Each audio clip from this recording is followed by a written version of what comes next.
Assalamualaikum warahmatullahi wabarakatuh. Alhamdulillah, hari ini kita mendapatkan kesempatan, kehormatan bertemu dan melakukan wawancara eksklusif dengan Bapak Insinyur Hadi Sulistyo yang merupakan Kepala Dinas Pertanian dan Ketahanan Pangan Provinsi Jawa Timur. Dalam kesempatan yang berbahagia ini, kami ingin mendengarkan apa saja menjadi target pembangunan dunia pertanian di Provinsi Jawa Timur masa pandemi dan mungkin ke arah new normal nantinya. Selamat siang Pak Kadis. Selamat siang Pak Heru. Assalamualaikum warahmatullahi wabarakatuh. Waalaikumsalam warahmatullahi wabarakatuh. Sehat Bapak? Alhamdulillah sehat Pak. Alhamdulillah, itu yang utama Bapak. Jadi kami menyampaikan penghargaan tinggi sebelumnya Bapak sudah berkenan diberikan waktu kami untuk melakukan wawancara. Poin utama saat ini yang mungkin harus kami tanyakan adalah bagaimana mengemas dunia pertanian ini dengan petani yang segitu banyaknya yang menjadi binaan dari Dinas Pertanian Ketahanan Pangan Provinsi Jawa Timur dalam masa pandemi yang sekarang ini sangat dirasakan oleh semua masyarakat di semua lapisan, terutama di kalangan para petani di wilayah Jawa Timur. Baik, terima kasih. Perkenalkan dulu Pak, saya Dr. Insinyur Hadi Sulistyo MSI selaku Kepala Dinas Pertanian dan Ketahanan Pangan Provinsi Jawa Timur. Saya juga terima kasih dari Mikey News telah mewawancarai saya khususnya di sektor pertanian. Perlu diketahui bahwa sektor pertanian ini merupakan sektor yang artinya tidak berpengaruh langsung dengan adanya pandemi ini Pak Heru. Kalau sektor-sektor yang lain seperti properti, perbankan, dan jasa lainnya itu dampaknya sangat berpengaruh sekali dengan pandemi. Tapi dengan di sektor pertanian ini alhamdulillah Jawa Timur tetap memproduksi hasil-hasil pertanian. Seluruh komoditi di Jawa Timur surplus kecuali kedelai dan bawang putih, Pak. Kemudian kalau kita lihat data di dalam triwulan pertama aja sempat kontraksi sebesar 0,44%, Pak. Ini, namun kondisi ini pertanian baik untuk komoditas tanah pangan dan hortikultura menunjukkan pertumbuhan yang meningkat, Pak. Terlihat untuk padi di subron pertama untuk Januari April 2021 capaian luas panen mencapai 1,24 juta hektar, Pak, dengan produksi 5,61 ton GKG. Ini dari sisi padi, Pak. Di sisi komoditas yang lain juga begitu, Pak, meningkat. Artinya Jawa Timur ini selama ini baik itu masa pandemi atau sebelum tidak pernah minus, Pak, khususnya di komoditi di luar kedelai dan bawang putih. Siap. Untuk program-program peningkatan daya tahan dalam dunia pertanian, mungkin program-program hibah, bantuan-bantuan, stimulus-stimulus yang diberikan ke petani-petani kita di lingkungan wilayah Provinsi Jawa Timur, Bapak. Ya,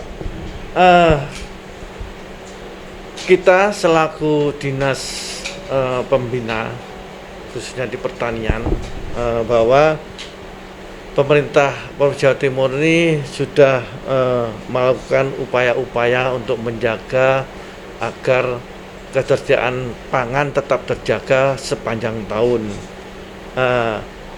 Itu baik di komoditi tanaman pangan maupun hortikultura.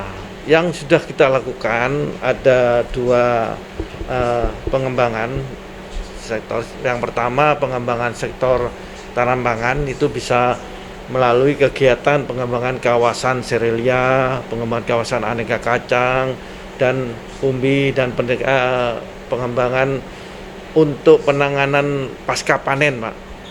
Karena kita sekarang ini fokusnya ke hilir, Pak. Kalau hulu petani itu sudah pinter, Pak, mulai menanam, mulai mupuk dan sebagainya. Nah, sekarang sektor hilir ini yang harus kita perhatikan, karena pasca panen ini yang bisa meningkatkan pendapatan petani. Kita harus memberikan edukasi pada petani, jangan, misalkan padi, Pak, jangan menjual gabah, tapi bagaimana meningkatkan menjual beras. Makanya itu perlu ada penyuluh-penyuluhan untuk kelompok gapoktan yang sudah mampu. Silakan mendirikan RMU, dryer dan packaging supaya membina kelompok-kelompok tani untuk bisa menjual beras, Pak, baik itu beras medium maupun premium. Ini yang bisa meningkatkan nilai tambah daripada menjual gabah, Pak. Ya, oleh karena itu kita memperhatikan hilirnya ini, Pak, baik itu tanaman pangan maupun horti. Juga di horti, kalau lihat buah-buahan ini kan masaknya ini kan terbatas, paling seminggu. Kalau kita nggak perhatikan pasca panennya, dia bosok semua buah-buahan. Oleh karena itu kita perhatikan mungkin bantuan-bantuan peralatan pasca panen bisa menjadi makanan olahan buah-buahan. Dan yang kedua, kita perhatikan SOP sama GAP, Pak, dari masing-masing kegiatan itu, karena GAP ini penting, Group Agriculture proses, bahwa untuk memberikan nilai tambah itu harus ada SOP, Pak. Misalkan buah-buahan walaupun itu tidak untuk komoditas ekspor, tapi kita sudah menyiapkan lahan-lahan yang di petani itu sudah berkualitas untuk ekspor, Pak, nantinya. Saya kira itu. Untuk menjadi pelajaran juga, Pak, bahwa dunia pertanian itu kan identik dengan para petani kita yang mungkin sudah sepuh, usia lanjut. Mungkin ada statement pernyataan Pak Kadis bagaimana meningkatkan peran serta ketertarikan para generasi muda kita ini di dunia pertanian. Mungkin ada kiat-kiat khusus dari Pak Kadis. Ya, terima kasih, Pak. Memang para petani yang ada di lapangan sekarang ini boleh dikatakan usianya sudah kebanyakan 55 tahun ke atas, Pak. Ini yang perlu kita pikirkan, regenerasi kepada petani-petani muda. Artinya para milenial. Dan saya selaku Kepala Pertanian sudah bekerja sama dengan beberapa perguruan tinggi, khususnya yang ada fakultas pertaniannya, Pak. Sebagai contoh, saya selalu minta waktu untuk diundang bagi mahasiswa-mahasiswa yang mau lulus, khususnya di Fakultas Pertanian, untuk kami berikan motivasi bahwa jadi petani itu tidak punya image miskin, Pak. Bahwa petani itu menjadi bisa kaya. Anda seorang mahasiswa tentunya tidak tidak harus maco dan sebagainya, tapi gunakan ilmu yang ada di kampus itu untuk bisa dipakai, diaplikasikan di lapangan. Misalkan kalau nggak punya modal, bisa kerjasama dengan para petani yang punya modal, mungkin sewa dan sebagainya. Itu petani-petani muda yang lulusan Kota Pertanian ini yang kami gerakkan, Pak. Kami gerakkan karena mereka jangan punya mindset lulus mencari pekerjaan, Pak.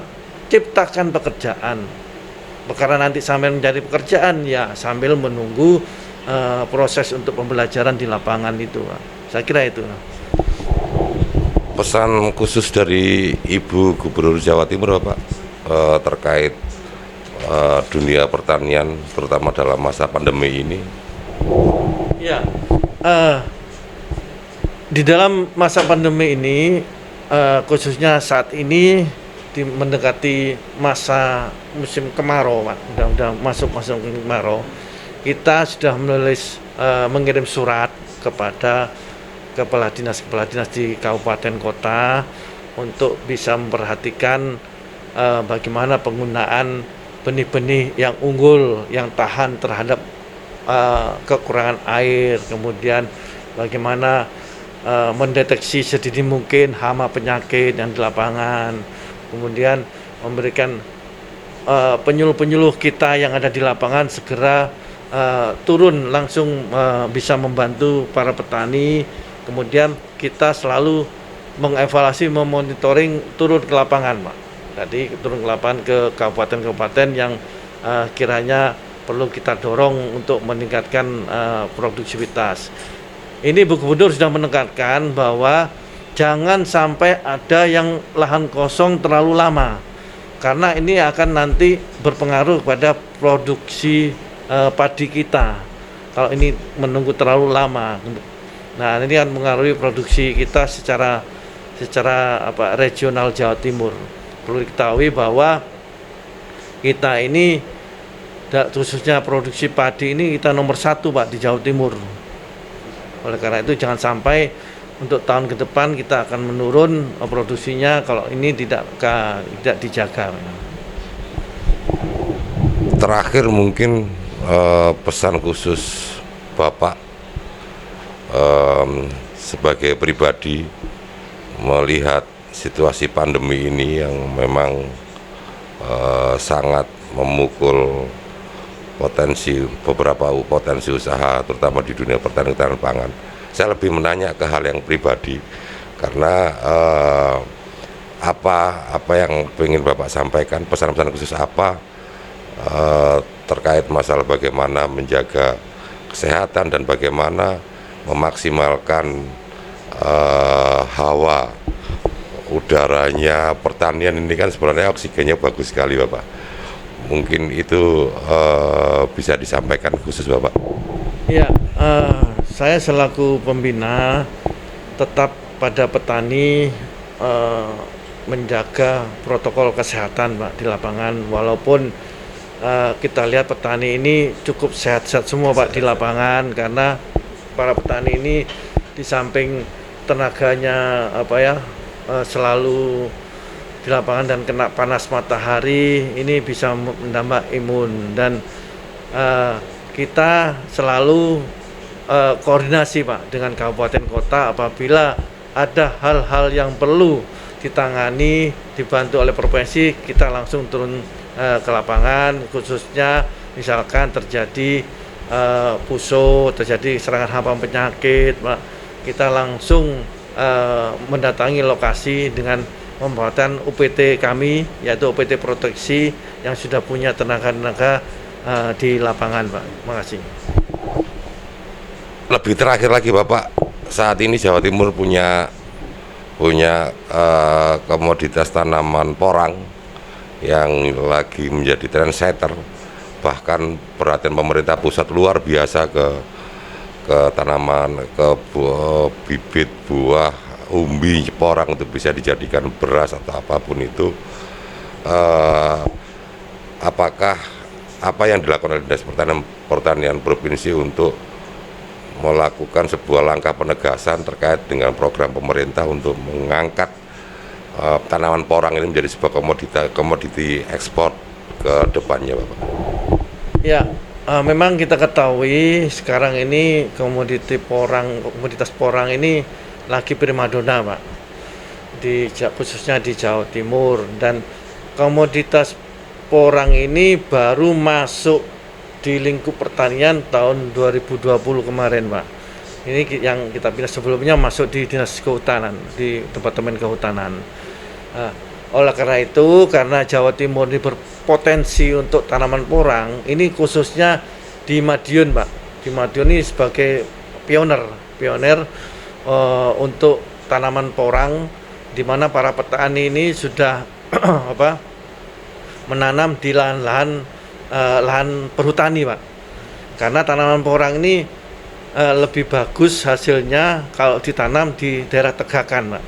Tegakan bisa ditanam di dahan sawan tapi hasilnya kurang optimal. Oleh karena itu dengan adanya produksi porang ini berlebih nanti, maka di Jawa Timur ini sudah ada pabrik yang menampung hasil produk porang, nanti bisa bentuk chip dan bentuk beras shiratake itu. Dan alhamdulillah Ibu Gubernur sudah mengeluarkan pergub, Pak, untuk melarang mengekspor benih porang, bibit porang, Pak, dalam bentuk bibit porang. Jadi boleh ekspor dalam sudah bentuk chip. Ini yang langkah Gubernur yang sangat cekatan untuk bisa mengantisipasi kalau bibit porang yang diekspor habis Jawa Timur, Pak. Malah petani tidak menikmati hasil, malah menjual benihnya selesai.